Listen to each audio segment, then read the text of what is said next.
Josef, just outside Havana Harbor, 1939, 19 days from home. Joseph wished he was invisible.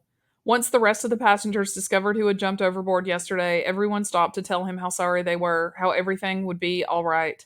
But how could it be all right? How could it ever be all right? Joseph stood at the rail on the A deck where his father had jumped. Down below, the sea was no longer empty. It was dotted with little motorboats and rowboats. Some carried reporters shouting up questions and trying to get pictures of the ship. Other boats offered up bunches of fresh bananas and bags of coconuts and oranges. Passengers on sea deck tossed money down, and the fruit was passed up the ladder by the Cuban policemen guarding the top and the bottom. Lately, though, the boats were full of relatives of people on board, mostly men that had come ahead to Cuba to get jobs and find places for their families to live. One man brought the same little white dog every day and held it up for his wife to wave to. The boats with relatives came close enough for their families to yell back and forth a little, but they couldn't get any closer. Thanks to Joseph's father, a handful of Cuban police boats now surrounded the St. Louis. They kept the rescue ships at a distance and watched for anyone who tried to jump to freedom or death. At night, the Cuban police boats swept the hull with searchlights, and the St. Louis's crew members, on the captain's orders, patrolled the decks on suicide watch. Evelyn, there he is! There's Papa! Renata cried. She stood a few paces away from Joseph down the rail, trying to point out one of the little rowboats to her sister. Where? I don't see him, Evelyn whined. Joseph was more interested in the small police boat that had navigated its way through the flotilla and was pulling up to the St. Louis. Any time they had a visitor now, it was cause for conversation, and soon word spread throughout the ship that the boat had brought the Cuban policeman who had saved Joseph's father. Joseph ran down to fetch his mother and sister, and together they hurried to the social hall, where a group of passengers and crew gathered to give the Cuban policeman a hero's welcome. They parted for the policeman cheering and slapping him on the back and shaking hands with him as he went. It was the first time he had been back to the ship since jumping overboard to save Joseph's father, and Joseph and his family strained to get a good look at him over the heads of the other passengers. Joseph's mother cried and put a hand to her mouth, and Joseph felt a surge of affection for the policeman. This was the man who had saved his father's life. The policeman seemed genuinely flattered and surprised by all the attention. He was a short, stocky man with olive skin, a wide face, and a thick mustache. He wore blue pants, a gray shirt with epaulettes on the shoulders, and matching gray beret. Around his waist was a leather belt with a nightstick and a holster hanging from it. His name, they were told, was Mariano Padron. Captain Schroeder arrived to thank Officer Padron on behalf of the passengers and crew. Joseph felt a ripple of tension spread throughout the room. Joseph had seen the captain less and less as the hot days of waiting at anchor dragged on, and he wasn't the only passenger who had noticed. But they were there to celebrate Officer Padron, not badger the captain about why they were still on the ship. The mood became happy again when the policeman was presented with a gift of 150 Reichsmarks that had been collected from grateful passengers. Officer Padron was stunned, and so was Joseph. 150 Reichsmarks was a lot of money, especially for people who might need that money later to pay for visas and entrance fees. Officer Padron tried to refuse the money, but the passengers wouldn't hear it. I was just doing my job, Officer Padron told the audience through a translator, but I will never forget this. I will never forget any of you. Thank you. The passengers applauded again, and while many of them turned their attention to the captain to ask him for a status report, Joseph and his mother and sister pushed forward to talk to the policeman. Officer Padron's eyes lit up at the sight of Joseph's mother. He said something in Spanish, and the passenger who had spoken for him in front of the crowd smiled and translated his words. Senora, your father was a thief? Joseph's mother frowned. A thief? My father? No, I don't understand. Your father, he must be a thief, Officer Padron said through the translator, because he stole the stars from the sky and put them in the Senora's eyes. Joseph finally understood. It was some kind of compliment about how pretty she was. His mother smiled politely but impatiently. Officer Padron, what about my husband? She asked. Is he all right? They won't let me go ashore and see him. The policeman took off his hat. I am so sorry, so very sorry. Senora Landau, yes? Your husband is alive, he said through the interpreter. He is in the hospital. He has been. Officer Padron said something more, but the translator frowned. It was beyond his limited Spanish. Officer Padron could see his confusion, and he pantomimed what he meant by turning his wrists upside down, closing his eyes, and lolling his head back like he was asleep. Sedated, Mama said. There was pain in her voice. Joseph knew she blamed herself. The whole reason her husband was gone is because she had been sedated and unable to stop him. Officer Padron nodded. It's not good, he said through the interpreter, but he will live. Joseph's mother took both of the policeman's hands in her own and kissed them. Thank you, Officer Padron. She spoke in German, but the policeman seemed to understand. He blushed and nodded. Then he spied Ruthie half hidden behind her mother's skirt and knelt down to her. He put his policeman's beret on her head and said something in Spanish, and she smiled. He says, You're the policewoman now, the translator said. He will be the criminal. You must catch him. Officer Padron led Ruthie on a merry chase around the room, Ruthie squealing. Joseph's mother laughed through a sob. It was the first time Joseph had heard her laugh or seen her smile in months. Officer Padron let Ruthie catch him, and he plucked the hat off Ruthie's head and put it on Joseph's head, speaking in Spanish again. He says it's your turn, the translator said. Oh no, Joseph said. He waved a hand to make sure the policeman understood. He wasn't in the mood for fun and games, and besides, he was too old for that kind of thing. Officer Padron tapped Joseph's chest with the back of his hand, urging him to play. He says he is the passenger, the translator said. Officer Padron raised himself up in mock anger and spoke in Spanish. You, senor policeman, the translator said. When will we leave the ship? The happy mood suddenly disappeared. Joseph and his family and the translator all looked at each other awkwardly. Officer Padron had only meant to mimic what everyone asked him all the time, but the question made Joseph sag. It felt like they were never getting off this ship. Officer Padron realized his mistake immediately and looked anguished at having brought it up. He nodded in sympathy. Then in unison, he and Joseph spoke the answer all the Cuban guards always gave. Mañana. Isabel, somewhere between the Bahamas and Florida, 1994, 5 days from home. Isabel slipped over the side of the boat into the sea and sighed. The water was warm, but it felt much cooler than being in the boat. The sun was just setting on the western horizon, turning the world into a sepia-toned photograph, but it still had to be close to 100 degrees outside. If it wouldn't have swamped their boat and drowned them all for good, Isabel would have prayed for rain to break the muggy heat.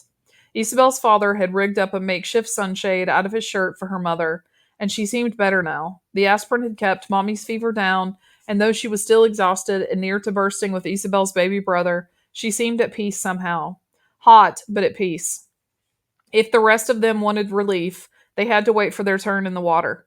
Again, Isabel thought about their journey as a song. If the riots and trading for the gasoline were the first verse, and the tanker and the storm the second verse, this part of their trip, the long, hot, stagnant day and a half they had been traveling from the Bahamas to Florida, this was the bridge. A third verse that was different from the others. This verse was death by slow measures.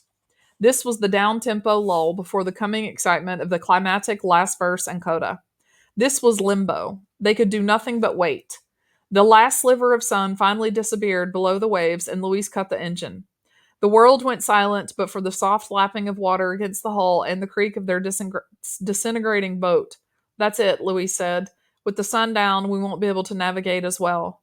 Can't we use the stars? Isabel asked. She remembered reading that sailors had used the stars to navigate for centuries. Which one? Luis asked. None of them knew. Amara lifted one of the gasoline jugs and swished around what little there was left in it. Saves us gas anyway, she said. The thing's been eating it up. We'll be lucky to have enough to get to shore when we see land. When will we get there? Yvonne asked. He was bobbing in the water just ahead of Isabel, hanging on to the hull like she was. Tomorrow, hopefully, Senor Castillo said from inside the boat. It was the same thing he'd said yesterday and the day before that. Mañana, Isabel's grandfather whispered. He was treading water on the other side of the boat when Senora Castillo, his head just visible over the side. He'd been whispering that word off and on since yesterday and still seemed shaken up somehow. Isabel didn't know why. We'll see the lights of Miami sometime tomorrow and we'll head straight for it, Mommy said. She shifted and winced uncomfortably. What is it? Are you all right? Poppy asked. Isabel's mother put a hand on her belly. I think it's begun. What's begun? Poppy asked. Then his eyes went wide. You mean the baby's coming here? Now? Everyone in the boat perked up, and Isabel and Yvonne pulled themselves up on the side of the boat to see. Isabel was a jumble of emotions. She was excited to see her brother born after waiting so long, but suddenly she was also afraid. Afraid for her mother to have the baby here on this fragile raft in the middle of the ocean. And worried, too, for the first time, about how her baby brother would change her fragile family. Yes, I think I've gone into labor, Isabel's mother said calmly. But no, I am not having the baby here and now. The contractions are just starting. It took Isabel another 10 hours to come after my contractions began. Remember? Isabel had never heard her mother talk about her birth before, and she was both curious and a little weirded out at the same time. What are you going to name him? Yvonne asked. Mommy and Poppy looked at each other. We haven't decided yet, she said. Well, I have some good ideas if you want some, Yvonne said. We're not naming him after Industriales players, Isabel told him, and Yvonne stuck out his tongue at her. They were all quiet for a time, and Isabel watched as the golden horizon shifted from orange to purple to deep blue. Would her baby brother be born at sea or in the United States? Would the end of their song really be a new life in Miami? Or would it end in tragedy for all of them, adrift out of gas and dying of thirst in the great saltwater desert of the Atlantic? Hey, we never named our boat, Yvonne said. Everyone moaned and laughed. What? Yvonne said, smiling. Every good boat needs a name. I think we all agree this isn't a good boat, Senor Castillo said. But it's the boat that's taking us to the States, to freedom, Yvonne said. It deserves a name. How about Fidel? Luis joked, kicking up a splash on Castro's face at the bottom of the boat. No, no, no, Poppy said. El Atuad Flotante, the floating coffin. Isabel winced at the name. It wasn't funny, not with her mother about to have a baby on the boat. Too close, Senor Castillo agreed. How about Me Piero? He suggested. It was slang for I'm out of here in Cuba. Ciao, pescado, Mommy said, and everyone laughed. It literally meant goodbye fish. But everyone in Cuba said it to each other to say goodbye. The St. Louis, Isabel's grandfather said softly. Everyone was quiet for a moment, trying to figure out the joke, but no one understood. How about El Cameo? Luis said. The camel was what they called the ugly humpback buses pulled around by tractors in Havana. No, no, I've got it, Amara cried. El Bitoro. It was perfect because it was the slang word for the taxis in Havana, but it actually meant the boatman. All the adults laughed and clapped. No, no, Yvonne said, frustrated. It needs a cool sounding name like the. Yvonne jumped a little in the water and his eyes went wide. The what? Isabel asked. Then she jumped too as something hard and leathery bumped into her leg. Shark! Screamed Isabel's grandfather from the other side of the boat. Shark! The water around Yvonne became a dark red cloud, and Isabel screamed. Something bumped into her again, and Isabel scrambled to climb into the boat, arms and legs shaking, panic thundering in her chest. Her father grabbed her around the middle, and they fell back in a tumble inside the boat. Beside them, Amara and Mommy helped pull Senora Castillo into the boat as Lido pushed her up out of the water from behind. Isabel and her father scrabbled to their knees and pulled her grandfather in behind her. On the other side of the boat, Luis and Senor Castillo cried out Yvonne's name as they hauled his limp body up over the side. Yvonne's right leg was a bloody mess. There were small bites all over it as though a gang of sharks had attacked all at once. Raw, red, gaping wounds exposed the muscle underneath his skin. Isabel fell back against the side of the boat in horror. She'd never seen anything so awful. She felt like she was going to throw up. Senora Castillo wailed. Yvonne was so shocked he didn't even cry out, didn't speak. His eyes had a glazed look to them, and his mouth hung open. One of the gashes up near his thigh was pumping blood out like a garden hose, and Isabel watched as Yvonne's face grew pale. She couldn't speak. A tourniquet! Lido cried. We have to get something around his leg to stop the bleeding. Isabel's father yanked off his belt, and Lido tied it high around Yvonne's leg as he could, but the blood still flowed, coloring the water all around them in the boat, a dark, sickening red. No, no! Senor Castillo cried as the life went out of Yvonne's eyes. Isabel wanted to scream too, but she was frozen. There was nothing she could do. There was nothing any of them could do. Yvonne was dead. Luis yelled in rage and pulled his police pistol from its holster. Bang, bang, bang! He fired once, twice, 3 times at the fin that circled the boat. No, Lito said, grabbing Luis's hand before he could shoot again. You'll just bring more sharks with the blood in the water. Too late. Another fin appeared, and soon the nameless little boat was surrounded.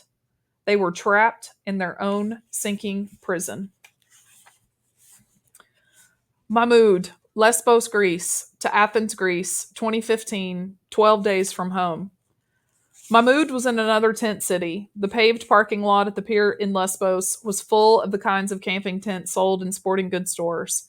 Round-top single-family tents of blue and green and white and yellow and red, all provided by Greek relief workers who knew the refugees had nowhere to stay while they waited for the ferry to Athens to come. Wet clothes were hung out to dry on bicycle racks and traffic signs, and refugees gathered around camp stoves and hot plates. It should have been a lively place full of songs and laughter like the Killis refugee camp, but instead a soft, mournful murmur of conversation hung over the tent city like a fog. Mahmoud wasn't surprised. His family felt exactly the same way. They all should have been excited to finally be in Greece, to be allowed to buy real tickets to travel on an actual ferry to mainland Europe, but too many of them had lost someone in the sea crossing to be happy. Mahmoud's mother had gone from tent to tent asking after Hannah. Mahmoud had helped.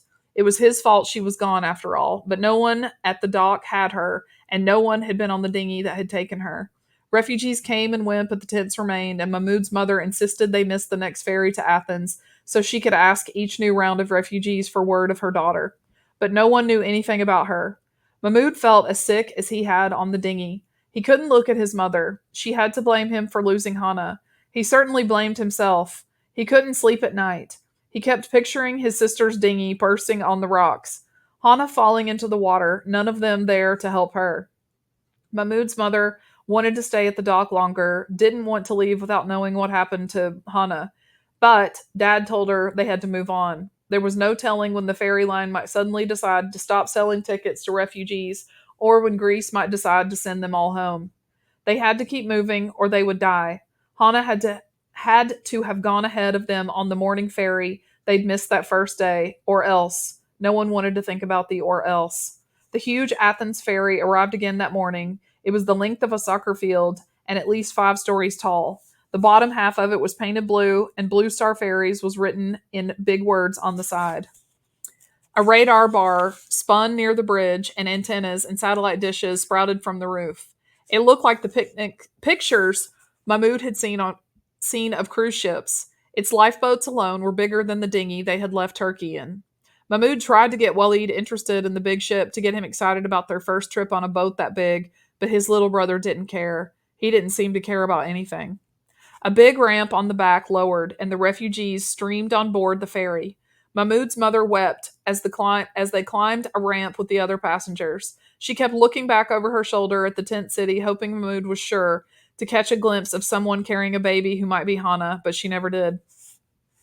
The inside of the ferry was like the lobby of a fancy hotel. Every floor had little clusters of glass tables and white upholstered chairs. Snack bars sold chips and sweets and sodas, and televisions played a Greek soccer game. Refugees who still had belongings stuffed their backpacks and trash bags under tables and into the overhead compartments. Mahmoud and his family settled into one of the booths, and his father searched for a plug to charge his phone. Mahmoud, why don't you take your brother and explore the ship? Dad told him. Mahmoud was only too glad to get away from the sight of his mother's broken face, and he took Walid by the hand and pulled him out onto the promenade that ran around the outside of the ship. Mahmoud and Walid watched silently as the ferry pulled away from the dock, the ship's huge engines thrumming deep below them. The awful sea that had tried to swallow them was calm and sapphire blue now. The Greek island of Lesbos was actually beautiful when you saw it from the sea. Little white buildings with terracotta roofs rose up tree-covered hills, and on top of one of the hills was an ancient gray castle. Mahmoud could see why people visited there on vacation. Besides the refugees, there were a number of tourists on board. Mahmoud could tell they weren't refugees because they wore clean clothes and used their phones for taking pictures instead of looking up overland routes from Athens to Macedonia.